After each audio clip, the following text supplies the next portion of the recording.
பாகற்காயை கூட குழந்தைகள் முதல் பெரியவர்கள் வரை ஆசையாக சாப்பிட இப்படி செஞ்சு பாருங்களேன். தேவையான பொருட்கள்: பாகற்காய், வெங்காயம், கடுகு எண்ணெய், பெருங்காயம், சீரகம், மஞ்சள், தனியாத்தூள், வறுத்த சோம்புத்தூள், வறுத்த சீரகத்தூள், மிளகாய்த்தூள், ஆம்ச்சூர் பவுடர், உப்பு, சர்க்கரை. பாகற்காய் நன்றாக கழுவி உப்பு நீரில் சிறிது நேரம் வைக்கவும். இப்பொழுது அதை உரித்து சிறிய வட்ட துண்டுகளாக வெட்டி விதைகளை வெளியே எடுக்கவும்.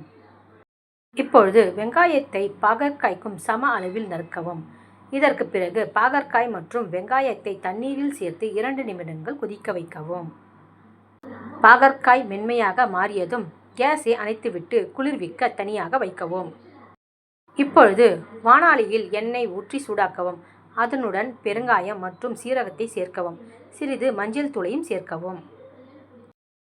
இப்பொழுது வேக வைத்த பாகற்காய் மற்றும் வெங்காயத்தையும் சேர்த்து கிளறவும். கேஸ் சுடரை நடுத்தர அளவில் வைக்கவும். இப்பொழுது அதனுடன் வறுத்த அரைத்த பெருஞ்சீரகம் மற்றும் சீரகத்தை சேர்க்கவும். அரைத்த கொத்தமல்லி மற்றும் சிகப்பு மிளகாயையும் சேர்க்கவும். உப்பு மற்றும் சிறிது உலர்ந்த மாங்காய் தூள் சேர்க்கவும். இப்பொழுது காய்கறி எண்ணெயில் நன்றாக வறுக்க வேண்டும். அதனுடன் சிறிது சர்க்கரையும் சேர்க்கவும். பாகற்காய் மற்றும் வெங்காயத்தின் அளவை மனதில் கொண்டு எண்ணெயின் அளவையும் தேர்வு செய்யவும். அப்பொழுதுதான் அது நன்றாக வறுக்கப்படும். உங்கள் ஸ்டஃப்டு காரமான பாகற்காய் தயார்.